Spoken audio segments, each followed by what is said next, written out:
छत्तीसगढ़ की राजधानी रायपुर के वृंदावन हॉल में एक चौपाल कार्यक्रम आयोजित किया। चौपाल को 3 भागों में विभक्त किया गया, जिसमें महिला चौपाल, वृद्धि चौपाल एवं युवा चौपाल समूह के रूप में किया। इस चौपाल के माध्यम से समाज को आयु अंतराल को दूर करने की एक अनोखी तरकीब बनाई गई, जिसमें वृद्धि और युवाओं के विचारधाराओं की भिन्नता को खत्म कर एक दूसरे के प्रति प्रेम, आस्था, सद्भावना, प्रेम तथा समय व अनुभवों का आदान प्रदान की एक बेहतर कोशिश में यह संस्था लगातार प्रयास में है तथा उनके द्वारा आयोजित कार्यक्रमों में समाज के वृद्ध जनों को, जनप्रतिनिधियों को, उद्योगपतियों को, कवि, लेखक, शिक्षकों, रचनाकार व समाज के उत्कृष्ट लोगों को आमंत्रित कर उनका अनुभव साझा करते हैं तथा बुजुर्गों और युवाओं के बीच के वैचारिक मतभेद को खत्म करने का एक बड़ा प्रयास किया जा रहा, ताकि राष्ट्र निर्माण में हम सभी भागीदार बने। इस कार्यक्रम के दौरान मुखबधिर बच्चों द्वारा राष्ट्रगान तथा अन्य बच्चों द्वारा सांस्कृतिक संध्या का रंगारंग कार्यक्रमों का आयोजन किया गया,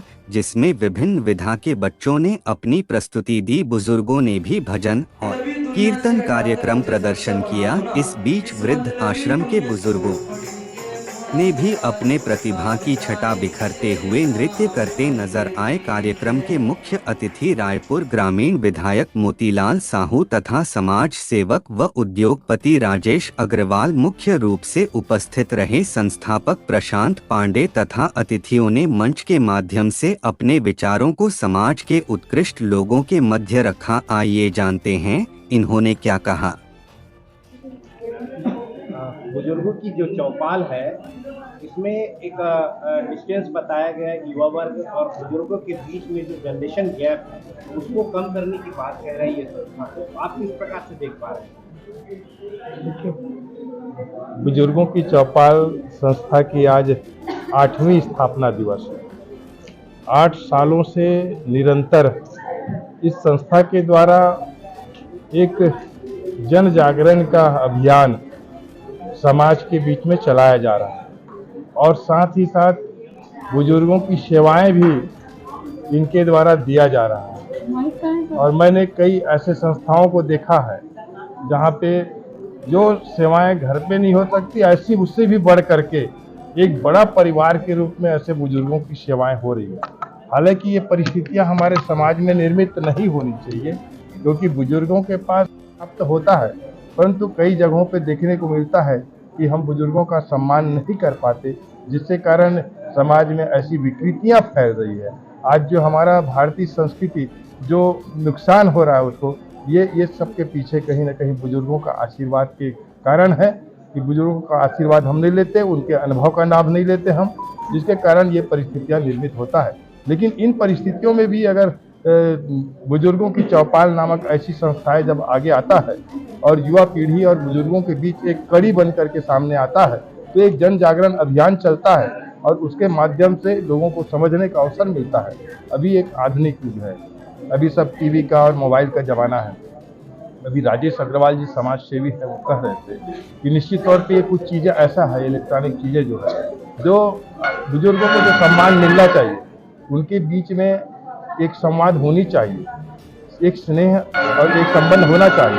कहीं ना कहीं इसमें कमियां होती है, जिसके कारण ये बहुत बड़ा ये आधुनिक तो है और इसी चीज़ को लेकर के सरकार भी चाह रही है और भारतीय जो संस्कृति है उसको ले करके कोई आधुनिकता की ओर हम आगे बढ़े। हमारा संस्कार संस्कृति हो, उसके साथ में हम आधुनिक भारत की कल्पना करते हैं। बिना संस्कार और संस्कृति के हम आधुनिकता की ओर आगे बढ़ें तो निश्चित तौर पे उसमें जो संस्कृति जो है ठीक से जो ऊंचाई और समाज का जो निर्माण होना चाहिए वो नहीं हो पाता। सवाल भी जिस प्रकार से बुजुर्गों और युवाओं में जो एज डिफरेंस को देखा जा रहा है, उसके बीच में जो समन्वयता जो नहीं बन पा रहे हैं, इसके विषय में आप क्या कहना हैं? आजकल की जो परिस्थितियां निर्मित हुई है बुजुर्गों के प्रति युवाओं की सोच बदलते परिवेश में, आज जो परिचर्चा का विषय भी जो रखा गया है, उसमें तो मेरा यही मानना है कि युवाओं की सोच उतनी बुरी नहीं है जितना उनको जागृत नहीं किया जा रहा है।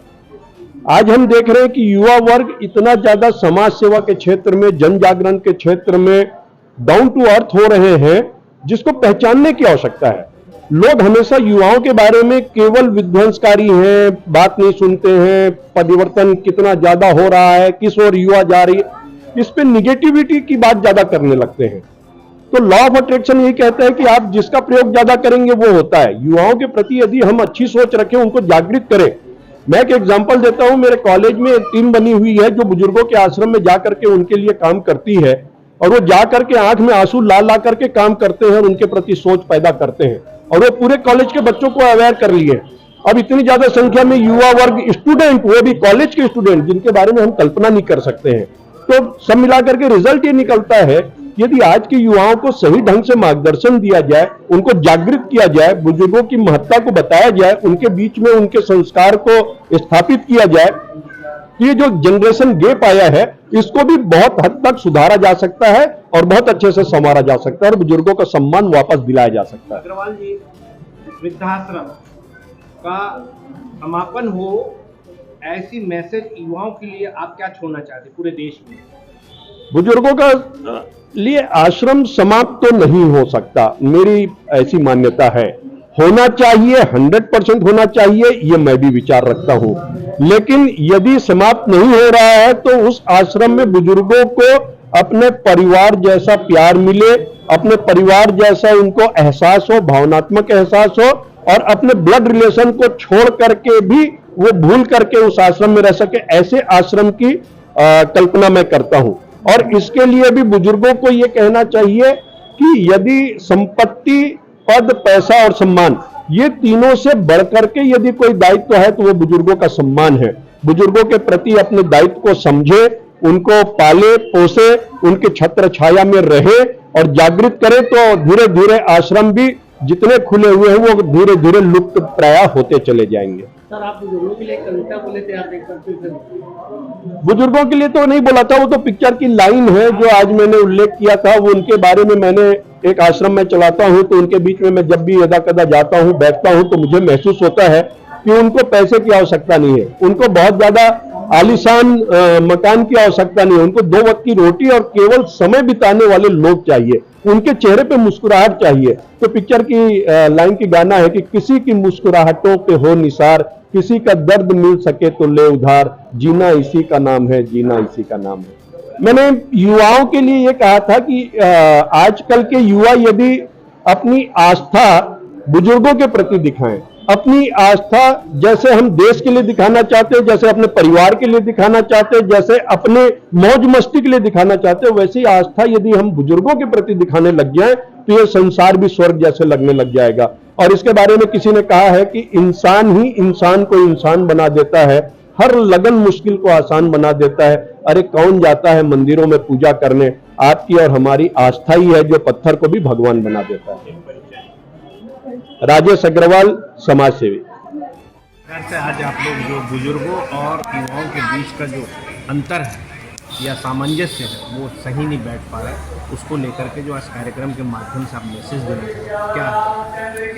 मैं ये मैसेज देना चाहता हूँ कि लोग अपने घर में अपने बुजुर्गों का सम्मान करेंगे तो बहुत सारी चीज़ें स्वतः ही समाप्त हो जाएगी। उसी लाइन को हम चरितार्थ करने के लिए तरह तरह से आयोजन करते हैं। ये जो परिचर्चा है इसके माध्यम से हम ये समाज को मैसेज देना चाहते हैं कि आप छोटी छोटी बातों से अपने घर में अपने बुजुर्गों को यदि मान सम्मान या बहुत सारी चीज़ों का आदान प्रदान करेंगे तो स्वस्थ मानसिकता से समाज में सभी चीज़ें स्थापित होगी। और साथ ही साथ हम एक बहुत अलग रूप में इसको लेते हैं, कोई भी चीज़ आता है तो सकारात्मक या नकारात्मक दोनों पहलुओं को लेके आता है। यदि हम मान के चले आज से 30 साल पहले या आने वाले 30 दशकों में परिवर्तन निश्चित रूप से हर चीज़ में आ रहा है, हम टेक्नोलॉजी में आगे बढ़ते जा रहे हैं या हमारा देश अग्रसर होते जा रहा है, परंतु उसके साथ नकारात्मक चीज़ें भी आ रही है। अब वो नकारात्मक चीज़ें यदि हम मान के चलें तो घर के बुजुर्गों में अत्यधिक आ रहा है।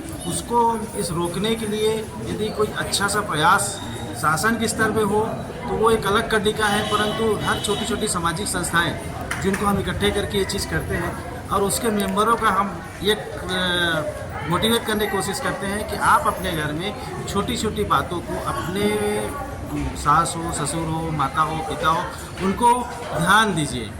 आपकी छोटी सी बात उनको कितना मोटिवेट करेगी और उससे जो खुशनुमा माहौल होगा, उससे जो आपके जो बच्चे हैं जो डिप्रेशन में जा रहे हैं, तरह तरह से टेंशन या बाकी चीज़ें आ रही है, उसके वजह से आपराधिक गतिविधियाँ या घरेलू हिंसा या नाना प्रकार का अभिष्ट जो पदार्थ है वो इन्हीं सब चीज़ों से उत्पन्न हो रहे हैं। तो 10 को 10 आज हमारा 8वां वर्ष है। जब पहले वर्ष हम परिचर्चा किए थे तो कुछ बातों को रखने की कोशिश की, उसके बाद धीरे धीरे चीज़ें बदलते गई। बीच में एक दशक आया उन्नयन का, एक माता पिता को उनके गोद लिए बच्चे द्वारा मार दिया गया, ये घटना रायपुर में हुई थी। ये बहुत सारी कलंकित करने वाली घटनाएं हमारे बीच में हो गई। अब निरंतर अग्रसर है। सामाजिक संस्थाएं अलग अलग दृष्टिकोण में तो करती है, परंतु अपने ही घर में अपने ही पैमाने को छोड़ जाती है। हम उस पैमाने को छूने की कोशिश कर रहे हैं और बहुत सुंदर तरीके से हम अपने माता पिता का सम्मान करें तो समाज की हर वो लाइन सुधारने की कोशिश होगी। यही एक छोटी सी कोशिश है। मैं प्रशांत पांडे, बुजुर्ग चौपाल का संस्थापक।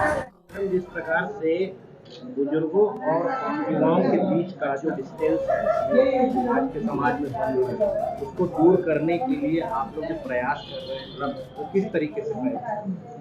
ये बहुत ही अच्छा क्वेश्चन आपने किया है कि आज के युवा जो हैं वो बुजुर्ग का सम्मान तभी कर पाएंगे जब उनमें संस्कार निहित हो। जैसे कि हम स्कूल 10th और 12th क्लास के जो बच्चे हैं, चाहे सरकारी स्कूल हो या प्राइवेट स्कूल हो, वहाँ पर जाकर हम एक सेमिनार प्रस्तुत करते हैं। जो हमारे साइकोलॉजिस्ट हो या वक्ता हो, वहाँ पे जाकर युवाओं में जो समस्या आ रही है, आज के दिन में जो युवा क्या सोच रहे हैं, उनकी सोच क्या है, उसको बदलने के लिए एक मुहिम उठाया गया है जो स्कूल से लेके कॉलेज तक जाकर हम लोग परिचर्चा के रूप में उसको शामिल करते हैं। जो अभी बुजुर्गों का जो आश्रम है, वृद्धाश्रम, उसका समापन हो जाए, वो खत्म हो जाए, उसके लिए आपकी संस्था जो हर बच्चों में अपने दादा दादी माता बुजुर्गों के बारे में एक भावना पैदा हो, जिसके कारण तो उनको वृद्धाश्रम तक जाना ना पड़े, उसके लिए आप लोगों का संस्था का क्या प्रयास? हमारी जो संस्था है बुजुर्गों की चौपाल, वो यही चाहती है कि कोई भी आश्रम, वृद्धाश्रम जो है वो सभी आश्रम बंद हो जाना चाहिए। और ये तभी मुमकिन है जब युवा जो हैं या परिवार में रहने वाले जो एकल फैमिली चाहते हैं, वो एकल फैमिली ना चाहे। अपने बारे में सोचने से पहले हम हमारे घर में उपस्थित बुजुर्गों के बारे में सोचे कि उनको क्या चाहिए। उनको कुछ भी नहीं चाहिए, केवल उनसे बात करें। बात करने में और छोटी छोटी चीजों में वो खुशियां ढूंढते हैं। तो हम युवाओं को यही बताते हैं कि अभी आपको यकीन नहीं होगा, कुछ ऐसे बच्चे भी हैं जो वृद्धाश्रम आते हैं और उनके मन की बात को जानते हैं कि उनको किस चीज में है, थोड़ा सा डांस कर ले, थोड़ा सा अच्छी अच्छी बातें कर ले। तो ये चीज जो है चितवन वृद्धाश्रम से हम लोग बाहर देना चाह रहे हैं कि बच्चे जाके फिर अपने दोस्तों में ये बात करते हैं कि एक बार चितवन जाके देखो, बहुत मजा आता है। तो जो वृद्धा है, कहा जाता है कि जब उनकी उम्र हो जाती है, वृद्ध हो जाते हैं, सीनियर सिटीजन हो जाते हैं, तो फिर से जो है बचपन वापस आता है। इस तथ्य को लेकर के आप लोग क्या प्रयास कर रहे हैं? मैंने जैसे बताया कि खेल खेल में उनको कैसे खुश रखना है, उनके साथ ताश खेलना, उनके साथ मतलब खिलौने जो रहते हैं, बच्चों के खिलौने हैं। जैसे चितवन में जाएंगे तो प्रशांत पांडे जी की बच्ची जो है, दिन भर उनके साथ बॉल से खेलना या फिर कैरम खेलना, इस तरह के खेल से उनको जोड़ा जाता है कि मस्तिष्क भी उनका जो है वो कहीं डाइवर्ट हो। कभी भजन का कार्यक्रम, तो कभी सॉन्ग लगा के डांस करवाना। इस तरीके से जो मुहिम है वो हम लोग बाहर भी देना चाहते हैं कि बुजुर्ग जो घर में हैं उनको किस तरीके से थोड़ा थोड़ा टाइम देके हम अपने से बांध के रख सकते हैं। तो ये युवा ही कर सकते हैं। आज के युवा जो हैं यदि ये सब समझ जाए तो वृद्धाश्रम जो है वो पूर्णतः समाप्ति की ओर रहेगी। मैं डॉक्टर आरती उपाध्याय, अध्यक्ष नारी चौपाल।